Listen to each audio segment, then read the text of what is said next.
service jobs. We need the school community to be a place where we challenge assumptions and take responsibility for our parts in all of this. The School of Social Work administration and staff have worked hard over these last 5 months. We will be rolling out large new cohort field education programs developed that partner MSW students with Connecticut Alliance school systems, including Hartford, our neighbor. We have a strong commitment, particularly to the urban centers in our state. We are working closely with these superintendents of the most underperforming schools in the state, where students and their families have faced the most harm from COVID and its effects, including their education and disruption. That is one way that we can carry out the land grant mission of this great university and contribute to the well-being of the people of Connecticut. We have developed new field collaborations with agencies that serve our most vulnerable communities in Hartford, homeless shelters, food share programs, and immigrant and refugee communities. Just Community, a committee of faculty, staff, and students, has been working through the summer to host solidarity hours and book discussion groups. Likewise, committees with representation from all sectors of our community have been planning a roster of events for Hispanic Heritage Month, for our student-initiated Black History 365 projects. The Nancy A. Humphreys Institute for Political Social Work has launched massive Get Out the Vote campaigns. You'll be hearing much more of about that soon. There are also many resources throughout the university that you can access. You will hear more about each of these things throughout the year. Please take advantage of everything that the school and this university offers. And we welcome ideas for other programs and initiatives that will further our anti-racism work. We heard students' concerns this summer, and we hope that you too will reach out to us. UConn's president, Tom Katsilas, has made the goal of life transformative education central to our mission. This will be life transforming for each of us. Let's take it a step forward and make it life transforming for the communities we serve. Specifically, please join each other in committing yourself and our community to join together against systemic racism and police brutality. This is the mission of our profession. This is why you're here, and this is why every faculty and staff member is committed to the School of Social Work and to each of you. As you know, the recent shooting of Jacob Blake has once again put before us the massive problems in our country right now. Unfortunately, he is not the first, he is not the last Black African American man or woman who has met this fate, often with the tacit or explicit approval of people in power. This cannot be. I would ask us all to take a moment for a moment of silence as we remember him and the countless lives we have lost.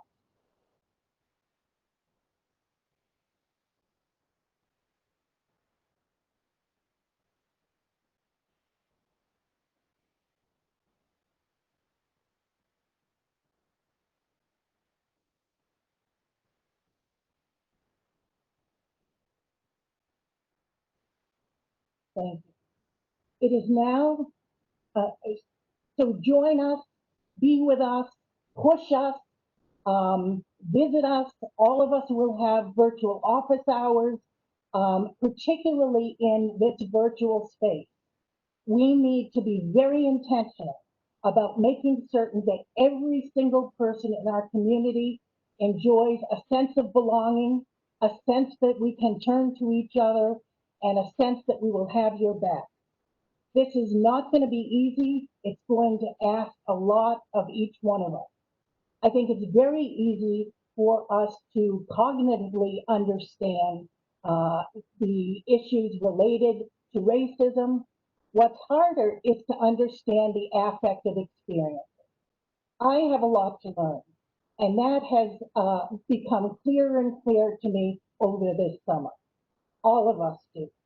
So please remember there are people in our community, students, faculty, and staff who are hurting, who are disappointed, who are devastated, who are afraid, and need a number of things. At times, they need our support, but our support can take many different forms, and it doesn't have to be being in people's faces. And I say that respectfully, but begin to understand what can be powerful about giving people space and standing ready to be helpful when people want them. This is an awesome responsibility for us. When you move into your field placement, you're also going to be dealing with these things. And you're going to be dealing with communities who have historically had very difficult times that in these last 6 months has gotten worse. So grab hold of this profession and commit yourselves fully. Now I can shift gears a little bit to something that I am very excited about. And that is the opportunity that I have to introduce your new Associate Dean for Academic Affairs, Dr. Joanne Corbin. I have known Joanne for many years through our connections to Smith College, where she served on the faculty and also served as the co-director and director of the Smith PhD program. Last summer, I was at a Smith event and happened to mention to her what our faculty hiring plans were. When I mentioned that we were hiring an associate dean for academic affairs, she looked interested. And I will also say that what was very interesting to me today is that the other person, another person who was at that event was our speaker today. And so I can tell you from firsthand knowledge, she's going to be terrific. And she was also a student of Dr. Corbin. Dr. Corbin, in addition to her work at Smith College, is a well-known international researcher who has worked in Uganda, working with child soldiers, their families and communities. She brings a wealth of experience, kindness and strength, and much expertise and enthusiasm to this position. She will help to provide a rich learning experience for you. She too will be available virtually in the dean's office. Please keep her, Dr. Michael Fendrick, and I out for whatever you need. And now I want to turn this over to Dr. Joanne Corbin, Associate Dean for Academic Affairs.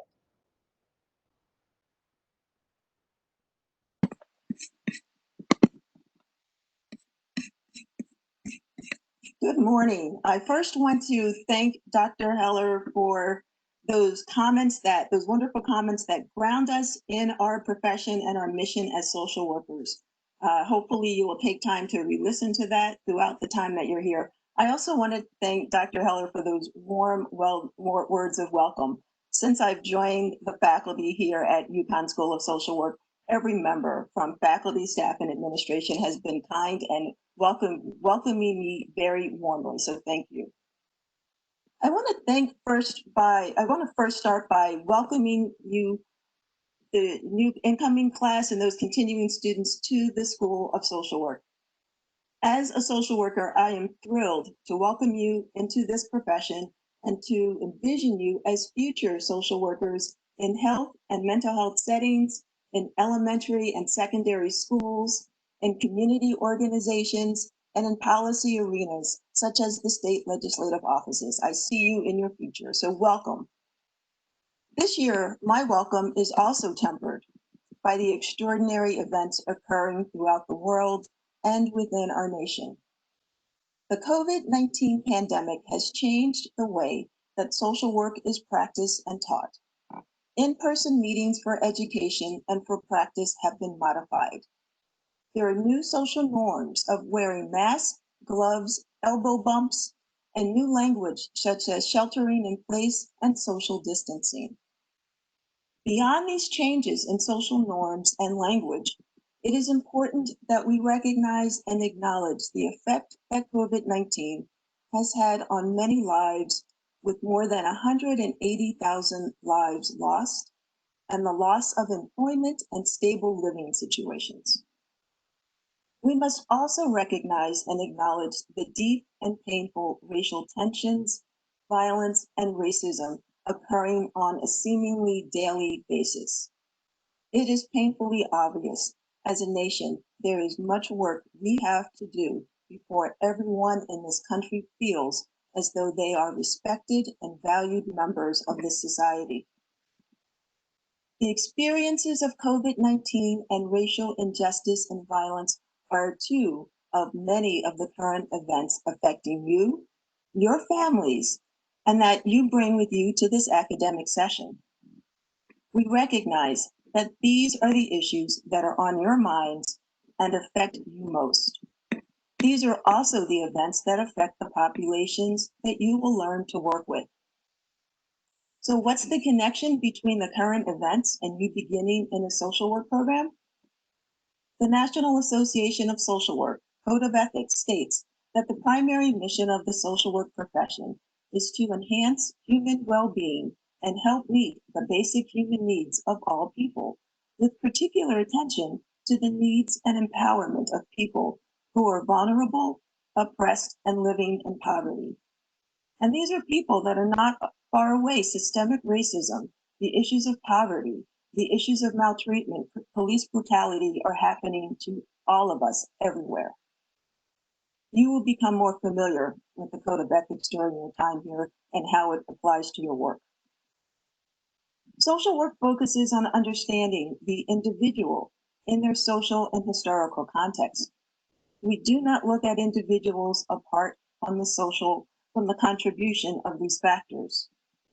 Social workers promote social justice and social change with and on behalf of their clients. And we mean clients of all sizes, meaning individuals, families, groups, agencies, communities. All of those can be thought of as clients. The courses that you will take provide you with the foundation content to engage in this work. Courses on human oppression, social welfare policy, micro and macro theories, research, practice, and your field internship will prepare you with social, psychological, and organizational knowledge.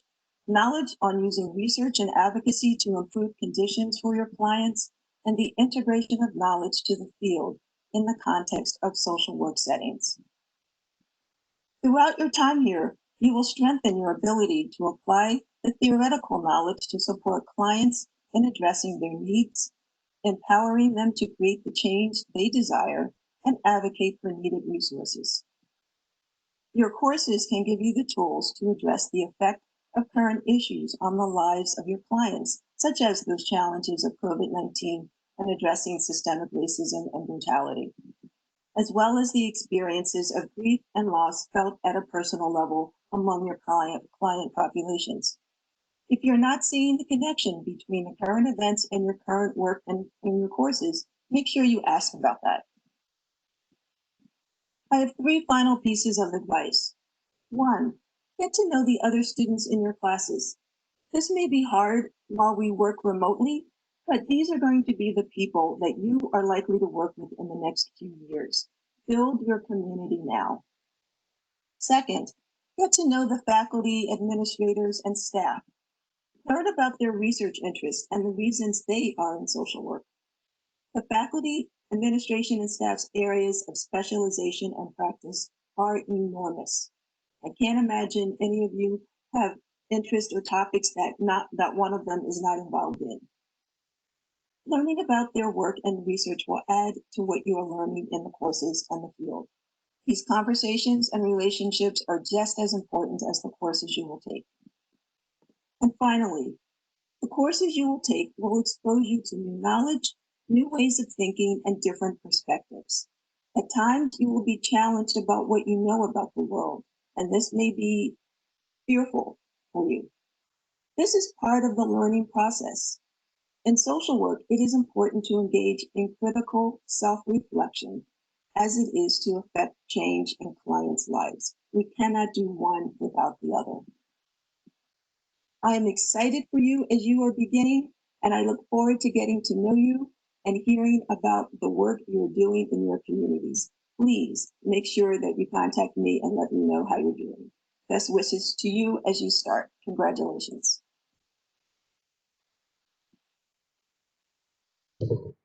Thank you, thank you, thank you. Without any further delays, I know we've been hearing about our dynamic speaker, and I want to definitely ensure that we have time.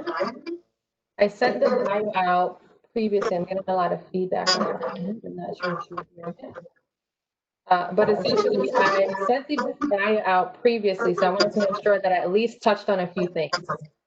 Dr. Nicole Wilford is an assistant professor of social work at Westfield State University, where she teaches clinical social work courses with adults and families, as well as the courses of diversity, social justice, and social welfare policy analysis.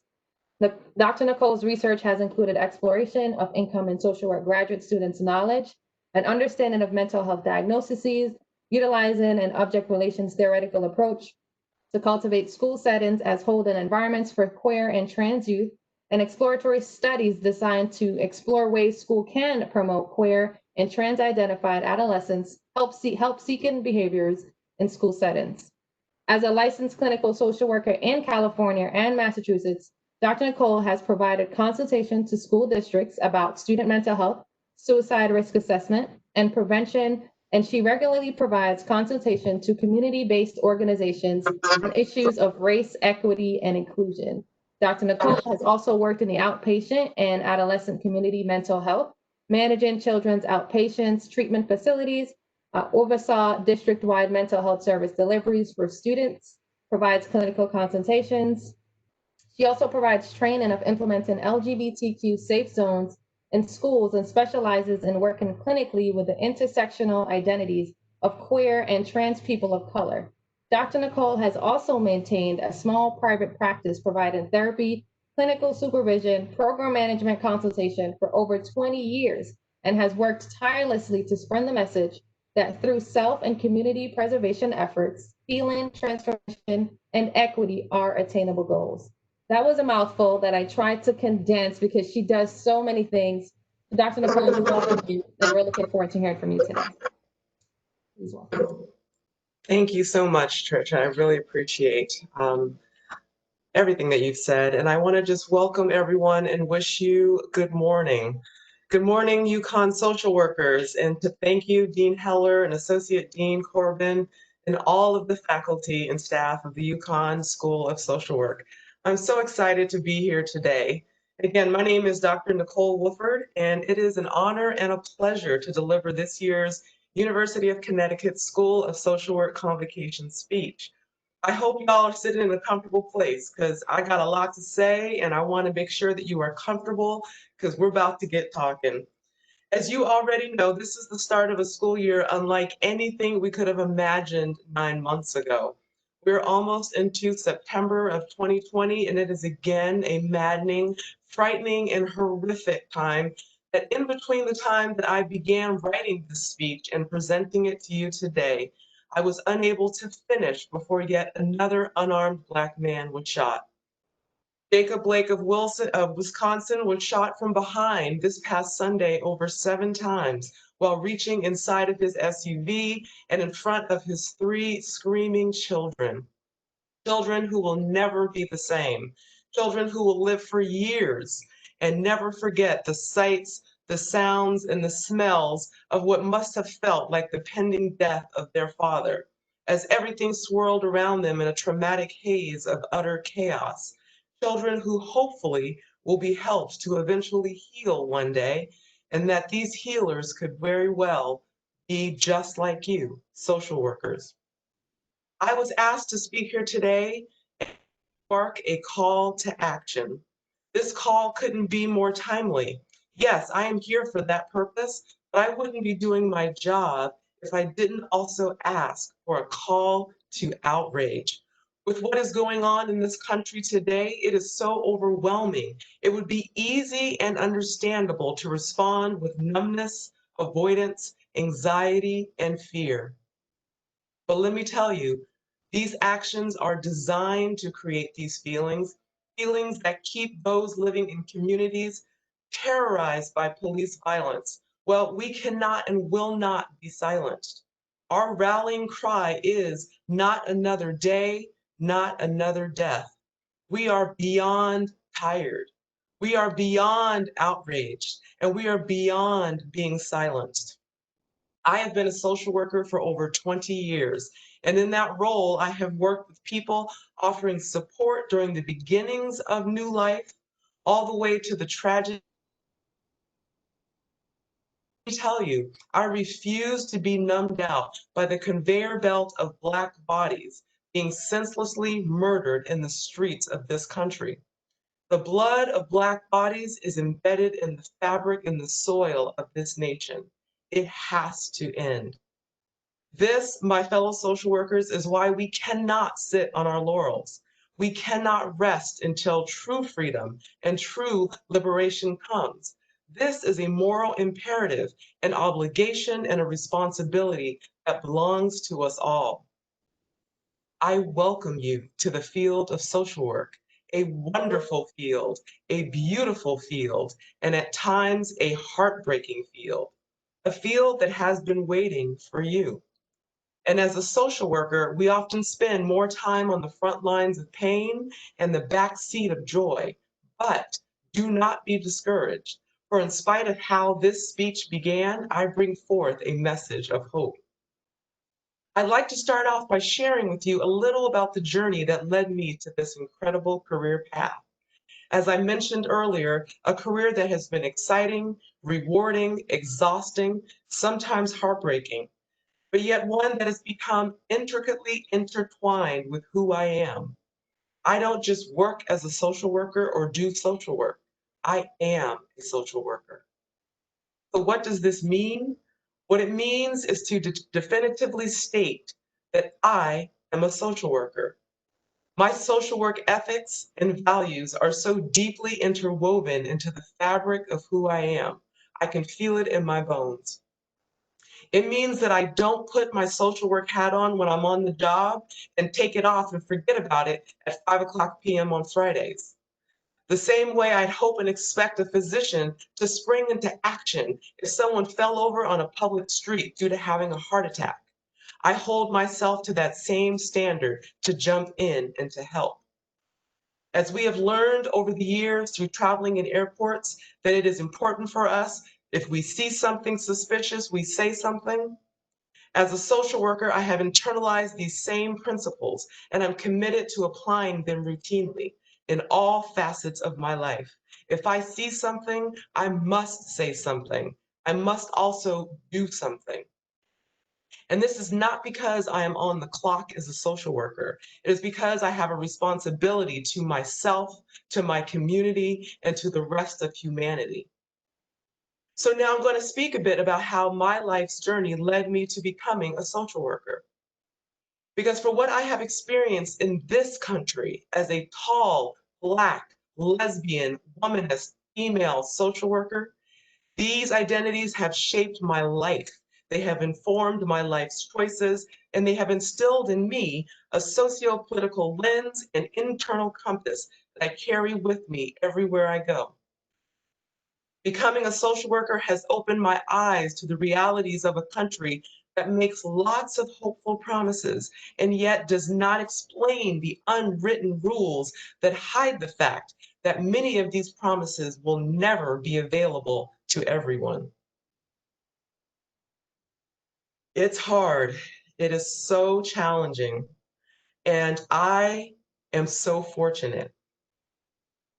I was born 2 months premature, and I was supported in a NICU incubator for weeks. And yes, I survived. But yet the circumstance of my premature birth is another stark reality of the effects of systemic racism. With the infant mortality rate of non-Hispanic Blacks being 2.3 times higher than non-Hispanic whites, I am fortunate that I survived. And yet I did. I survived. And I survived to enter into the crab barrel of life that has the potential to tear some people to the ground and has the potential to lift certain people to unprecedented heights. Yeah, I'm going to tell y'all a bit about my story because as a black female, I was born into a family that spoke openly about race and racism in both historical and present day contexts. These stories help me situate myself within a larger familial and social context, which not only sparked a deep appreciation and curiosity for the world around me, it shared deep narratives of strength, struggle, and survival of the women in my family and helped prepare me for the world I would eventually enter into. As a child born and raised in the San Francisco Bay Area, I was surrounded by images of gayness, lesbianism, queerness, and folks along a continuum of gender identities. Although most of the gayness that I saw was white, I was exposed enough to a few standouts of color, which prompted me to seek my place amongst my LGBTQ family. So I grew up in the 1970s, hearing and internalizing the mixed messages of this country. Messages that told me that the United States of America was a melting pot, a place where people from all over the world came together to form a new identity, that of being an American. This was the expectation, and that whatever unique cultural identity markers or languages that people held and that made them unique should ultimately melt into the larger pot with the millions of others who would rejoice in this collective American identity. I also heard the message loud and clear that it's important to be oneself, to be unique and to pull oneself up by one's bootstraps, and to ultimately strike out and forge one's own path in the world. What I didn't understand growing up is that these messages meant that although I was born in this country, my primary Black female identity and soon to be emerging sexual identity would actually need to be hidden, not celebrated. To be accepted or be considered acceptable, I would need to disappear into this melting pot, a sacrifice that would help me assimilate into the larger, more acceptable world of whiteness, heterosexuality, and maleness. I was expected that I would assume a place in the back of the line with others like me, the line with the banner marked inferior. Yeah, I'd gotten the message. The many pop cultural stereotyped images of Black and brown men cast as criminally minded pimps, villains, relegated to roles as good dancers, great singers, and athletes, and Black women confined to roles as mammies, sapphires, and Jezebels. Images of Black, queer, and trans people were largely invisible, and no matter what, the Black character on a TV show or film was usually the first to be killed off. For many brown and Black people, the smack of reality from the hand that hits us at birth, that smack that initiates our very first breath, is also a painful catapult into the brick wall of reality that eventually comes far too soon for so many of us. For us, this smack comes hard and it comes early. It's actually oftentimes more of a punch, especially if you are identified as male. I learned that Black and brown males were considered dangerous, a threat, and as such, society needed to contain and control them. And therefore, the punch card that I was supposed to earn through my compliance to societal norms, the ones that would be the entry key into that universally privileged club known as Americans, only allowed certain types of people into certain types of privileged spaces. So hence came my smack, or rather the punch of reality that I needed to recognize that these rooms were neither built nor designed for me, nor were they meant for people who questioned or openly defied the expected and only acceptable norms of compliance that would assure white comfort and confirm Black submission. After all, righteously angry Black people don't get a seat at the table. Those who resist, who speak, who balk while underneath the knee of oppression are chastised, excluded, and shot, which we all know leads to being silenced. Growing up with this deepening awareness of the world around me was incredibly painful, traumatizing even, and simultaneously empowering. For once I realized that membership in this club meant too much of a personal and spiritual sacrifice for me, I was free to branch out on my own journey of self-acceptance, to find my people, my tribe, my community, and hence to find myself. One of my life mentors and role models, Black lesbian author and activist Audre Lorde, said, "Your silence will not protect you." And she was right. For as Black people, all too often we know we are unsafe whether we are silent or not. So right about now, you might be asking yourselves, what does any of this have to do with being a social worker? Well, the relevance of my story to your story is that right now you are about to begin a journey into social work education from which you have the opportunity to emerge on the backside a very different person than you are right now. Today, people use the term woke to describe what it can look like or mean to be a person on the cutting edge of awareness of racial and social injustice, to be in the ongoing search to understand the levers and the mechanisms needed to affect social change, and to make sense of and begin the task of dismantling structural racism. To be woke means actively working to be awake to the ravages of racism and not to fall prey to the lure of privilege that promotes and perpetuates notions of white racial superiority. So you see, when I entered social work graduate school in the fall of 1997, I entered the field like many of you with the desire to help people. I had a level of awareness of my educational and academic privilege, as well as my marginalized identities that had the potential to be roadblocks along my journey. All of this in the context of a world that in some ways is similar to today and yet quite different. Different from the world and social work field that you are entering into right now. I was 27 years old, and because I was almost 30, I thought that I had lived long enough and been therapied enough to have a good enough grasp on myself, my identities, my passion, and I was forging my place in the world. I thought and felt that I was ready to make a difference in the lives of others. And as I look back, the world then was complex. And at the same time, this retrospective glance shines a light on what also seems to be in some ways a more simple time. When I began my social work career, the President of the United States was Bill Clinton, a Democrat whom I hoped would help this nation recover from 4 years of a Republican Bush administration. The average cost of a new home in 1997 in the United States was $124,000, and the average income was $37,000. Gas was a mere $1.22 a gallon. When I needed a break from my MSW coursework, I would retreat to binge watch network TV, as this was a time before Facebook, before Instagram, before TikTok. Netflix was just getting started and there was no Roku and no Apple TV.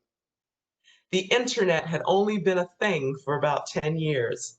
There was no high-speed internet yet, so getting onto what was then called the World Wide Web meant ensuring that no one else was on a corded telephone in the home so that a dial-up connection could be made, a staticky, beep-filled process that might take 5 minutes or more.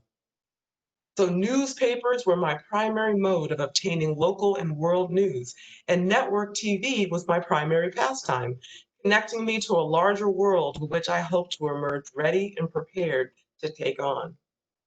My reflections on the world that I lived in at that time included coverage of world events. One memory that stands out to me today is the worldwide grief that emerged with the death of Princess Diana on August 31st of that year. I remember being captivated about the value the world placed on this woman's life, to the point where stores and other businesses closed down and billions of people around the world paid their respects to honor this woman's life. I remember thinking, what has she done to deserve so much honor and respect, when I knew that people around the world died every day? And none that I'd heard or seen thus far in my lifetime had garnered such an outpouring of love, curiosity, attention, and respect. I remember being in awe of the global attention given to the death of a princess, an awareness that again made my lived reality brush up against this reality and showed me the value placed on white lives, and how up to that point in my life, I'd never seen a Black princess. In Disney movies, all the princesses were white.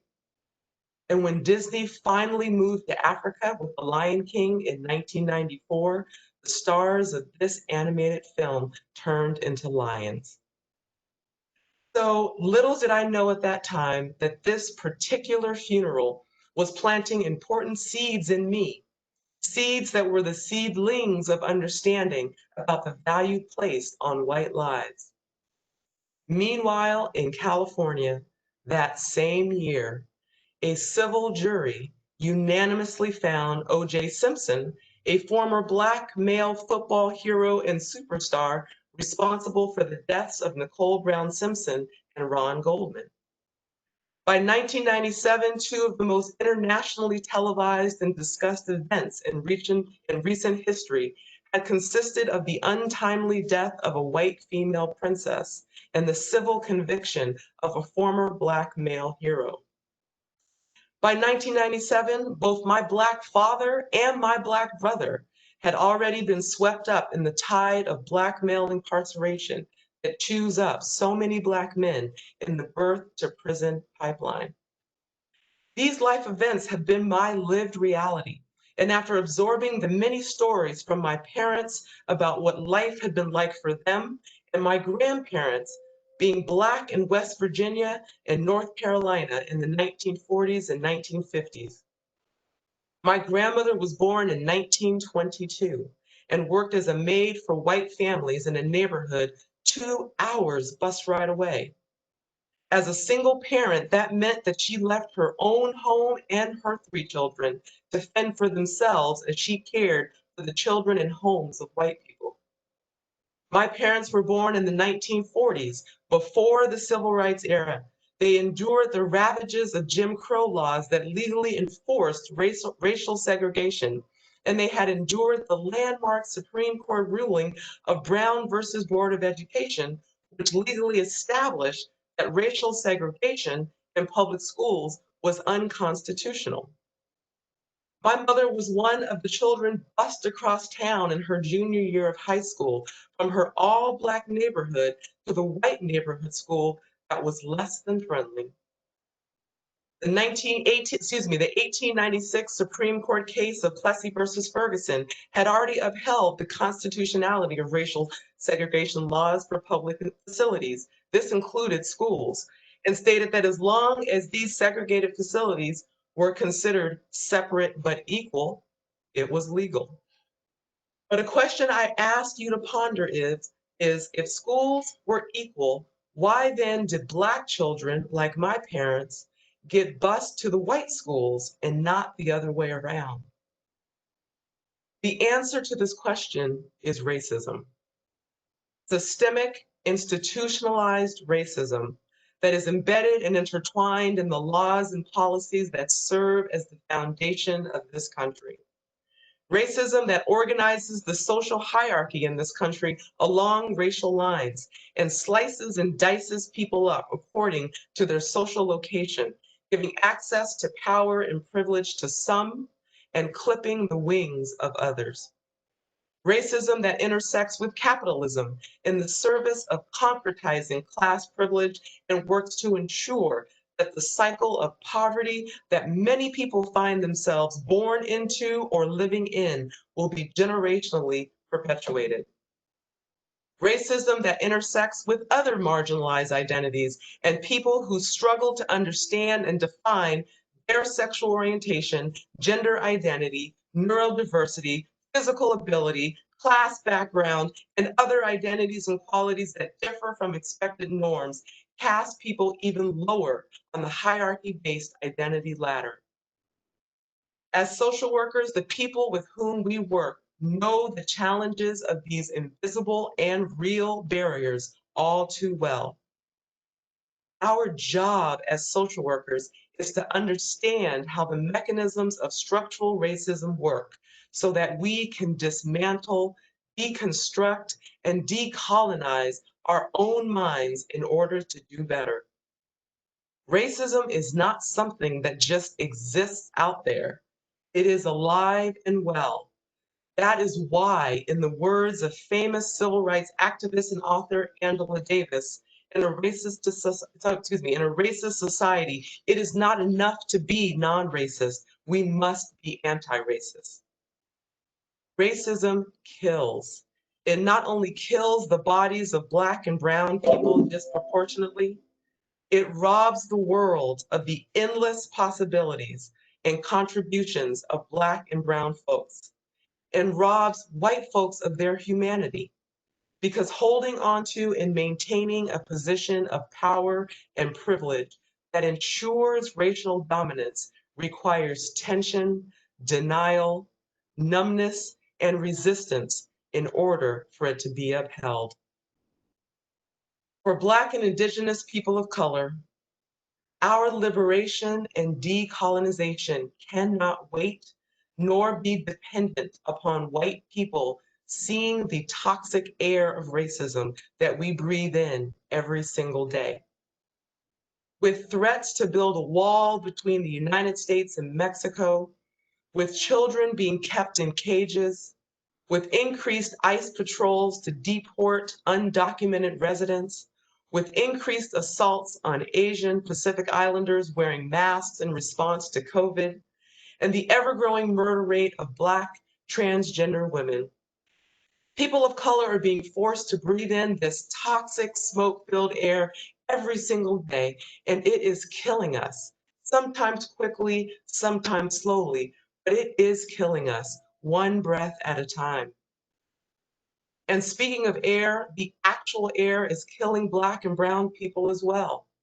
What is not discussed are the multitude of ways the polluted air of racism infiltrates every aspect of our society, disproportionately polluting the air in urban cities such as Detroit, the water in places like Flint, Michigan, the food supply all over this country, where people living in poverty exist in food deserts and an overabundance of liquor stores and fast food outlets. The polluted air of racism also infiltrates schools, where the school-to-prison pipeline readies brown and Black boys early due to the lack of educational and job opportunities, resulting in crimes of poverty and sentencing to incarceration as a way of life. As of 2018, Black males accounted for 34% of the United States prison population, while Black men only constitute about 6% of the entire United States population. This is air that is slowly but surely killing us, air that is polluted and causing Black and brown people to die prematurely. Social workers, you are entering the social work field in a world that is facing unprecedented amounts of trauma, enormous depths of grief, and overwhelming levels of anxiety and fear. As paraphrased from presidential candidate Joe Biden's recent National Democratic Convention speech, you are beginning your social work career facing not just one pandemic, but four. You are entering the field facing the pandemics of COVID-19 that is responsible for almost 6 million cases and just shy of 180,000 deaths in the United States alone. You are entering the field in an economic crisis with upwards of 30 to 40 million jobs that have been lost and health insurance lost because in this country, health insurance is primarily tied to employment. You are entering the field in a state of climate change, as evidenced by the growing increase of floods, tornadoes, and fires that rage across this country, excessive pollution of the air, the water, and the extinction of up to 150 species of plant, insect, bird, and mammal and animal species every 24 hours. You're entering the field with overwhelming racial injustice that not only took the lives of Breonna Taylor, Ahmaud Arbery, George Floyd, and countless others, and that almost snuffed out Jacob Blake. Racial hatred in this country is taking the soul of America with it. And so understandably, each one of these crises in and of themselves is overwhelming. It's overwhelming to address. And because of this, I can see and I can feel and understand how it may feel overwhelming. And you may ask yourselves, is it too late? Is it too late for this to change? Now, don't get me wrong, as depressing and angering as all of this sounds, do not for a minute think that all is lost, for it is not. It is not too late. The only time that it is too late to affect change is when the masses lose faith, hope, and willingness to take action, and lose the ability to imagine a more healthy, safe, and unified world. Remember, you are social workers, and in your career, you will know people, you will work with people, you will supervise people who have completely lost hope. They have entered into a crisis of faith, which is also a crisis of hope and a crisis of possibility. And my hope is that when you meet these people or even find yourselves there, you know, trust, and believe that hope is out there. In my career, I specialize in working with people, including children, who question whether or not their lives are still worth living. And my job has been to hold up a torchlight of hope and to hold it out for them unless and until they could again see that light for themselves. In my clinical life, I have learned that some of the most profound healing is born from some of the deepest pain. The deeper the pain, the greater the opportunity for growth and healing. So today, I challenge each one of you to be an active participant in this country's expedition toward growth. You, my fellow social workers, are uniquely situated to not only address, but to lead the charge to strategically interrupt the progression of ills that collectively are stealing the souls of Americans each and every day. So roll up your sleeves and let's get to work, because our voices, our strength, and our power as social workers is needed in this fight for racial, economic, and environmental justice. What can be done? I say much. This country is ripe and ready for massive transformation and the opportunity for healing, change, and growth. So my understanding is that your social work program has concentrations in individuals, groups, families, community organizing, policy practice. These micro and macro concentrations are where you will gain levels of experience and expertise in tackling the tasks at hand.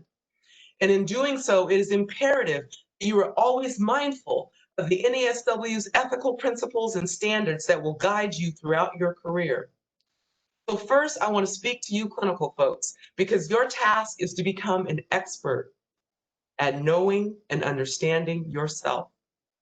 Knowing your own motivations, your hurts, your fears, and your strengths. Understanding how your own background and identities has helped to shape your perception of the world and others in it. How those like you and those are not like you.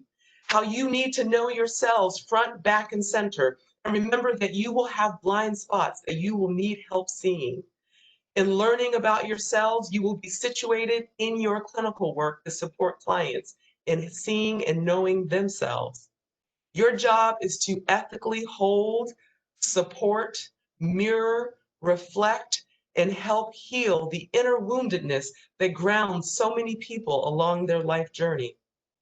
The more wise and attuned you are in the understanding of systemic racism and of your own pain, the better container you will be in holding and helping clients heal their pain and to help them understand how their struggles may exist in the context of structural racism rather than being solely situated within themselves. Your job is to always hold front and center the importance of human relationships, as well as the dignity and worth of the people with whom you are working. And next, for you community organizers, your task is to become an expert at knowing and understanding yourselves. Before you descend on trying to change anything in a community that is not your own. Knowing your motivations, your hurts, your fears, and your strengths, understanding how your own background and identities have helped shape your perception of the world and others in it, those like you and those not like you. You need to know yourselves front, back, and center, and remember that you have blind spots that you will need help seeing. And if your organizing efforts are designed to work on dismantling the harmful impact of structural racism that is with your own people or within your own community, you will be best situated in your organizing work to listen, to understand how the struggles of that community may exist in the context of structural racism rather than being solely situated within the community itself, and to allow the most marginalized voices in the community to take front and center and demonstrate that self-determination is a social work value worth fighting for. And for you policy folks, your task is to become an expert at knowing and understanding yourselves, knowing your motivations, your hurts, your fears, and your strengths, understanding how your own background and identities have helped shape your perception of the world and others in it, those like you and those not like you. You need to know yourselves front, back, and center, and remember that you have blind spots that you will need help seeing. Your task is also to recognize the power of the pen, the ways in which laws and policies can be written, signed, and adopted, which can change the laws of the land in one fell swoop. To effect change in this arena, you have to know the system. You have to have the ability to analyze policy and be willing to use your skill set to write new policies that will ensure greater equity and justice for marginalized people. In this effort, it will be important for you to recognize the need to assess and build in equity in any policies that you write, advocate for, in order to best ensure social justice. And for all of you here today, regardless of the social work pathway that you take post-graduation, I ask that you stay focused. Don't be pulled into the energy-sucking drama that takes you away from the mission at hand.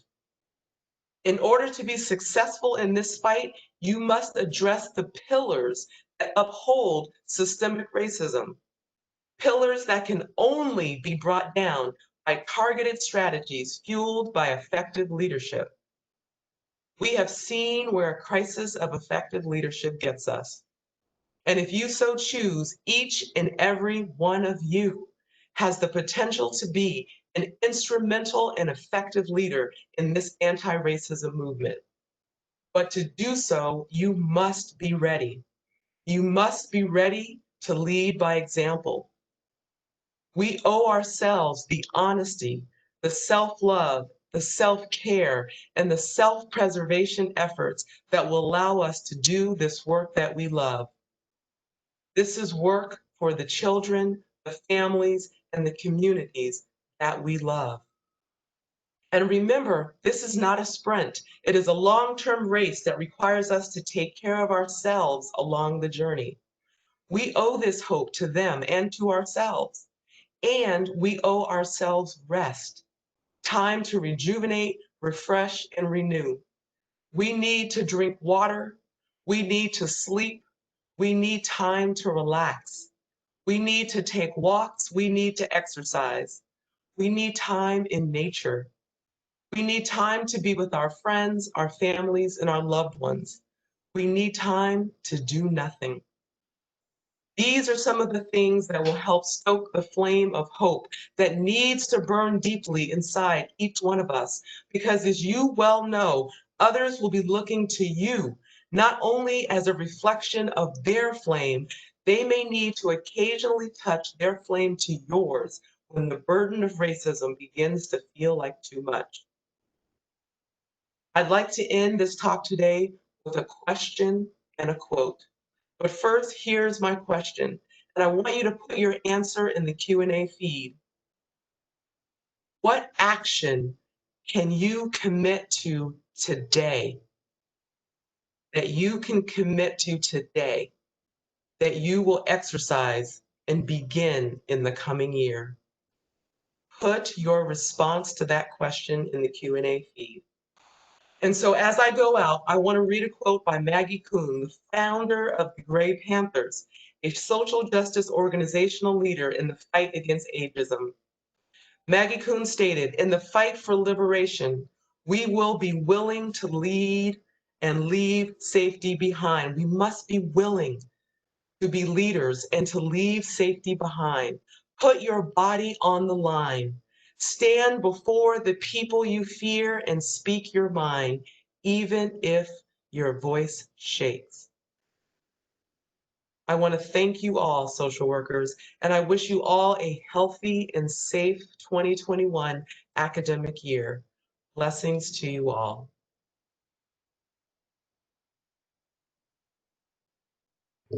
Thank you, thank you, thank you so much. Individuals are still typing in their responses, which we can collect at the end and share with Dr. Nichole. But this is the time for Q&A. So in the same box there, if you have any questions that you'd like her to address at this moment, I'm asking you to do so, and then we'll have Kathy and Natalie read those to her. We only have a short stint to do so. But before that, I just want to encourage you again, what you stated, that, to not lose hope, right? If we lose hope, then what are we hanging on to? So I really want to thank you, Dr. Nichole, for such a dynamic word, for an empowering word, for an inspirational word, right? We want to ensure that we're inspiring others and lighting that fire within us to move forward. So I thank you, I thank you, I thank you. For any individual staff, faculty, students, again, if you have any questions, please type those in the Q&A and they will be addressed. Thank you. Dr. Nichole, do you want to hear what some of the responses are in the meantime before we get questions? Yeah, that would be great. Natalie and Kathy, do you want to take that part? I can't see y'all.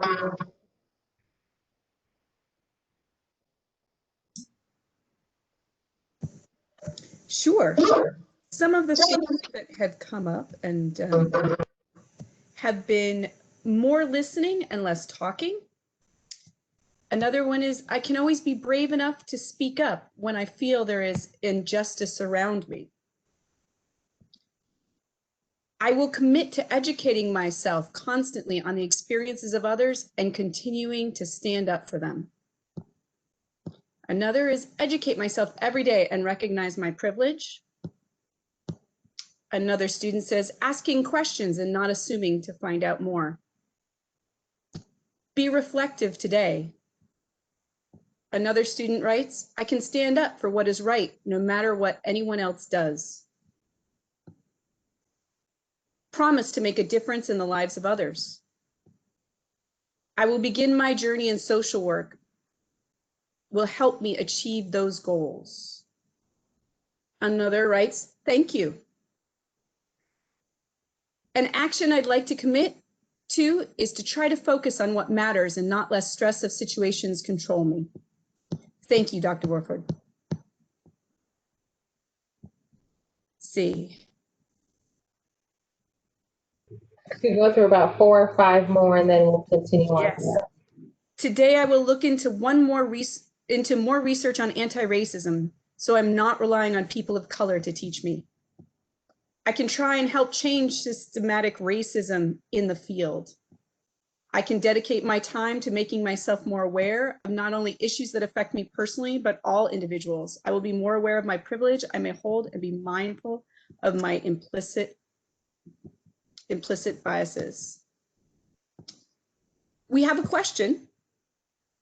Dr. Wooford, and incoming students and social workers, what are ways in which we can begin to know ourselves? Thank you so much for that question, because, and I actually, as a professor, I get that question a lot. I teach clinical courses, and knowing oneself, you know, as human beings, we are obviously very complicated, complex humans with a variety of background experiences. And when I talk in this speech about knowing oneself, it's starting within. It's starting with understanding how your history, and not just the history of the family that you were born into, right? But knowing the context in which you were born, your family was born, whether you're born in this country, in another country, understanding the social context. All of that is important. And then coming to yourself as one individual, that your life experiences have shaped the lenses that you have acquired, that shape and serve as a filter for how you make sense of your world. And every single human being has an opportunity to do that deep reflection of, what does this mean for me? Although this might make sense for me, this matters because this is why the next person and the other person sitting in your classroom has a radically different perspective of the same world. So understand why that is, but start with yourself. Understand your own lens first. Then you can branch out to understanding others.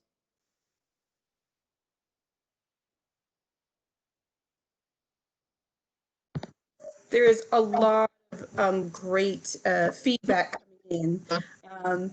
But I want to, one person asks, what can a white woman do?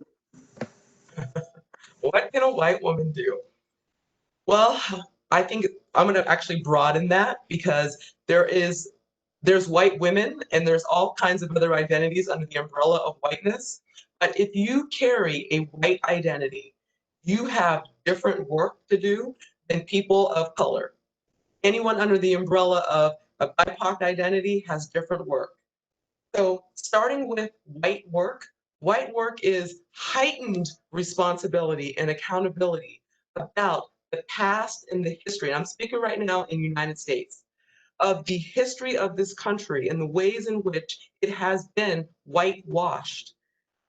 It wasn't until I went to college and undergrad, when I took my first Black Studies class, that I actually began to learn the true history of this country, and how this country was not about pilgrims coming and Native Indigenous people sitting around at Thanksgiving and just having, you know, fun and happy conversations. It was the story of truth of what being colonized, being murdered, being raped, that is the truth of this country. The land that was stolen, that is the truth. So it's owning the truth so that you can understand that all of these years that Black and brown people have been screaming and crying and saying, wake up, you have to hear our story. So the blindness that is there, that white people have been socialized and had to give up their European roots, their European ancestry, in order to fit and meld into this melting pot of whiteness. That is also the truth of white history. And it's understanding it's to what end? What was the purpose of that? And what is the loss of that as a white person, that what you and your ancestors had to give up in order to be white in America, and what that comes with? Your job is to understand that. The job of people of color is understanding not only your history, but also reclaiming the value, the benefits, the richness, the traditions of our history that is erased. It is ignored. It is not taught. It is not by accident that when Disney went to Africa, there was no Black princess. When prior to that, all the princesses were white. And then we became animals. I can give example after example of the ways in which our lives, our stories, and our histories and our reflections are gone.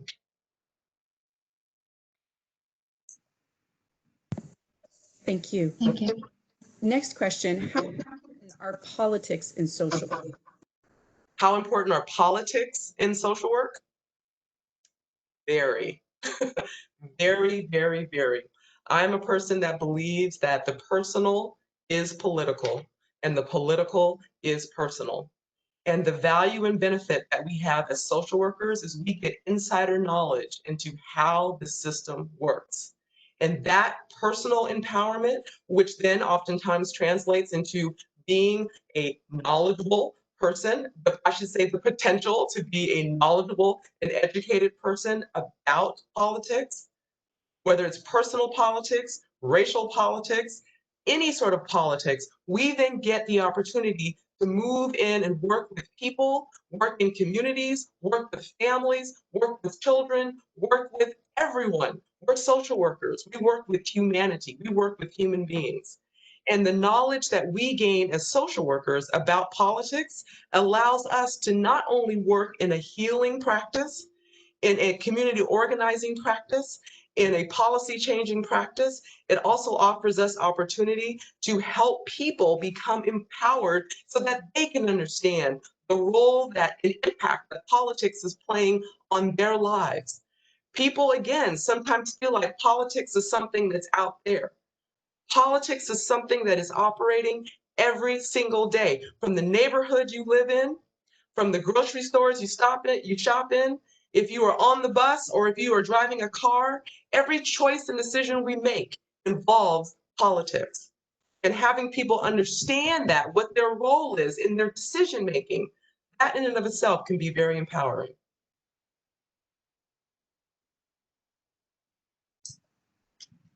Thank you. Okay, one question. Why is it so hard to get others to realize the oppressive forces in front of us, especially what happened with Kyle Rittenhouse? So if you recall in my speech, I talked about the air. Okay. In this country, we are socialized different. White people are socialized differently than people of color. For our survival, we have to see the air. There has to be a level of complete and utter denial, right? I talked about the tension, the numbness, and the denial. Because in a hierarchy, in a social hierarchy, there is value and benefit to being at the top of the hierarchy. But what people don't talk about is the flip side, is that although there might be privileges, there is a loss and a stripping and a death of humanity to maintain that status when other people are dying because of it. It is so hard because people don't want to give up their privilege. And that is why I say in my speech, as people of color, we cannot wait for white people to see the air when we are choking by the air that we are breathing. So we have to move forward. We have to unite collectively to be able to do what we need to do to be able to breathe. And yes, we need white allies, absolutely. If you know the history of civil rights, it wasn't just Black and brown people who were working toward all the efforts. It wasn't just Black and brown people when we were escaping from slavery and coming to the North. We had white allies. We need white allies. So I hope that addresses that question. Thank you. All right, one last question today. We got a question from a student asking, can Dr. Wofford repeat one of her quotes, beginning with "the greater the pain"? Oh, yes. In that quote, I say, the greater the pain, the greater the opportunity for growth and healing.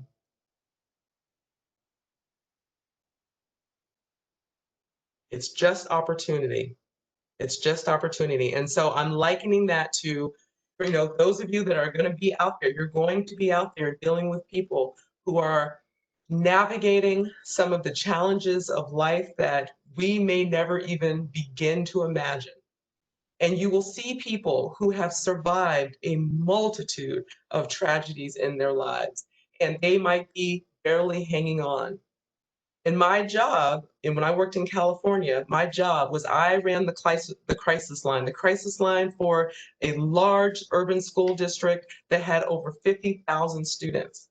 My line was the line when someone on a school site had assessed that a child might be at risk for suicide. I worked with kindergartners that were dealing with suicidal thoughts. Kindergartners, 5-year-olds, 6-year-olds, all the way up to seniors. And my role was to listen to their stories and help them get support and hear the tragedies that these young people had experienced. They weren't even a decade yet, a decade old. And what I learned in that experience is not to give up, that sometimes when they have given up or feel like they are about to give up, that they are looking to us to hold that torch, to hold that light of hope for them and say, yes, to validate their pain, to validate the traumas that they've been through, to validate that there's nothing wrong with them, that they are feeling the way that they feel. But yet there is hope out there. It is our jobs to be able to hold on to that. And when you're working with someone who is coming from that level of pain, that depth of trauma and tragedy, they've got a long road ahead of them, a long way to go. But our jobs is to help them know they're not going to be alone on that road, that we will be right there with them to help usher them along that way. And again, it's long and it's hard and it's rocky, but I consistently send the message to them that healing is possible because I believe that and because I've seen it and because I've experienced it myself.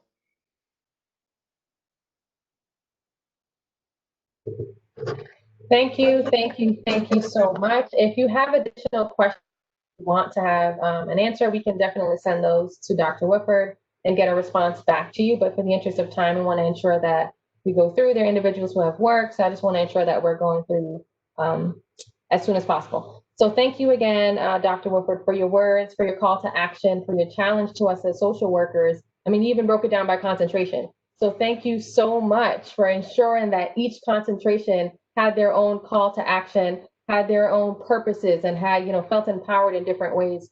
So I appreciate you. I appreciate your words. At this moment, I'm going to ask Dr. or Dean Heller to give a few closing remarks, and then I'm going to ask you to hang out for 10 more minutes to give you some reminders as well as announcements. So hang in there. We're almost there. And I will hand the mic over.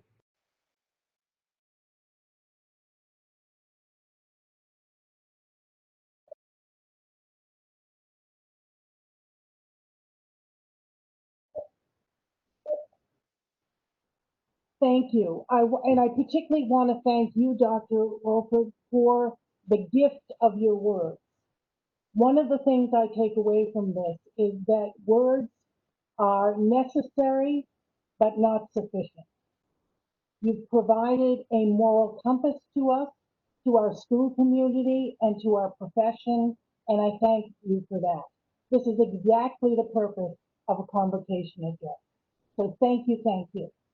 I also want to say to our school community, we must join together around anti-Black racism and police brutality. We need to organize to vote and make sure that our communities are enabled to do the same thing, and to remind us that none of this is going to be easy.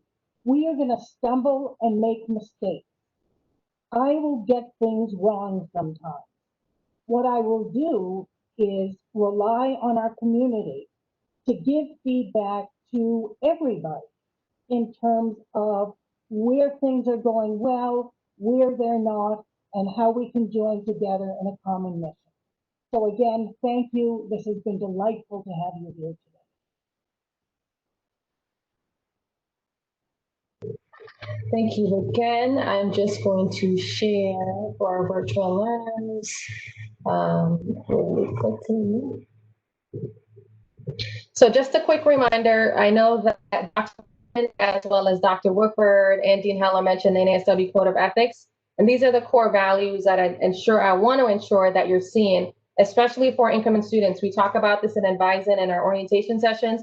You're going to be referencing the NASW Code of Ethics in some of your research papers. You're going to have to live this out as your profession. And as Dr. Wofford talked about, it's not something that she does, it's who you are. So when you're embarking on this journey and you're trying to find what your purpose is and you're trying to find your identity and really where you're supposed to be, essentially, you have to tie it back to these core values, not just one of them or two or three are the ones that you feel comfortable with, but essentially all of them. So as Dr. Wofford also stated, it's time to roll up our sleeves and get this fight going, because it's essentially what it is.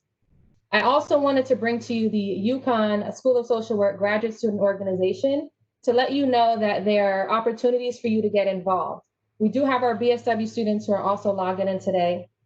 Avery Smith started a BSW student club along with other e-board members, and I wanted to recognize them for their efforts of bringing the bachelor students together. If you want to be a part of that, please email her or OSAS and we'll get you in touch so that as bachelor students, especially during this time, you can have that sense of community. Likewise, for GSO and DSO, the doctorate committees, please, please, please be in touch with our co-chairs. We have their contact information on the screen. You can access them with Instagram and Facebook and meet the executive team here. So you have Molly, Vicky, Lauren, and Christine. They're here to be agents of change. They have goals to ensure that this year they're being engaged as much as possible on a virtual front. They want everything to be interactive. They want to empower one another, and they want to ensure that you feel like you belong. So please be in touch with them via email or any of the likes that works for you. So upcoming events that I want to ensure that you are aware of before we get off today. There will be a School of Social Work Town Hall next week, Thursday, from 9 a.m. to 10 a.m. You'll receive a link on this along with a flyer, and you will also get an additional email with the upcoming events that are listed here. For those that are on a phone line, I know that you cannot see this, so I'll be certain to send this out. Hispanic Heritage Month, as Dean Heller mentioned in the beginning in her opening remarks, that there will be several events for you to become involved. So please, please, please take advantage of these opportunities. Our next event that's coming up that's really held through the Alumni Office, it's Social Disparities Facing Marginalized Communities. And the title is This is America. So the conversation from today is not just a checklist. So please know that this is not a checklist for us, for the administration, for the school as a whole. This is something for us to all grow together, learn together, work together, so that we can dismantle oppressive ways, so that we can dismantle systemic racism in a variety of ways. So please get involved, get educated, and as she stated, get woke, because it's time for us to wake up.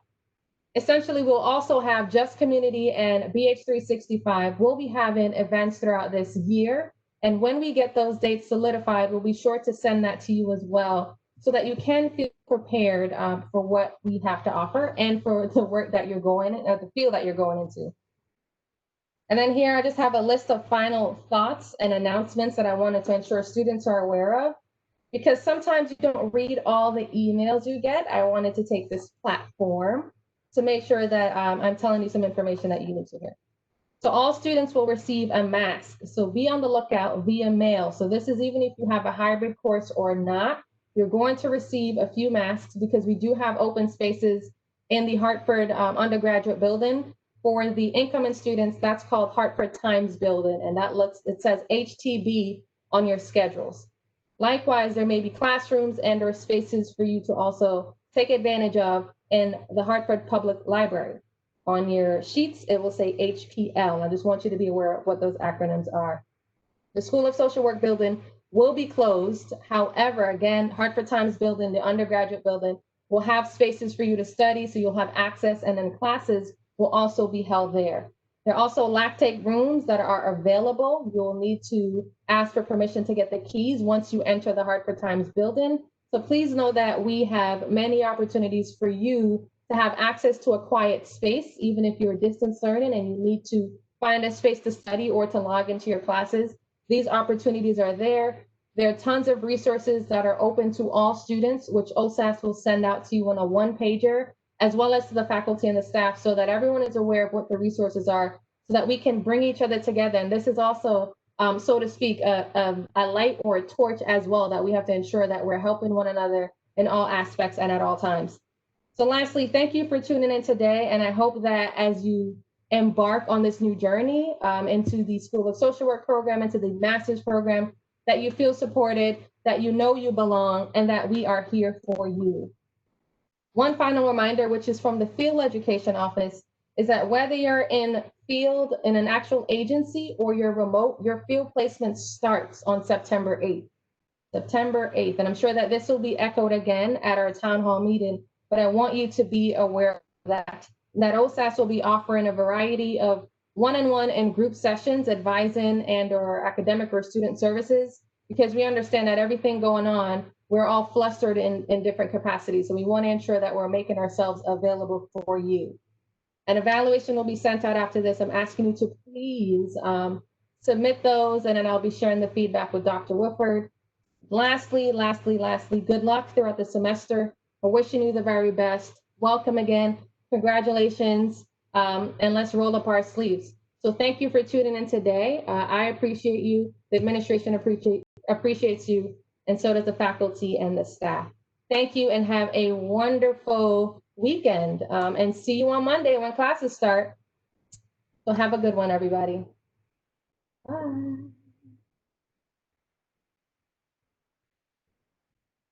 Go in the practice session, Catherine?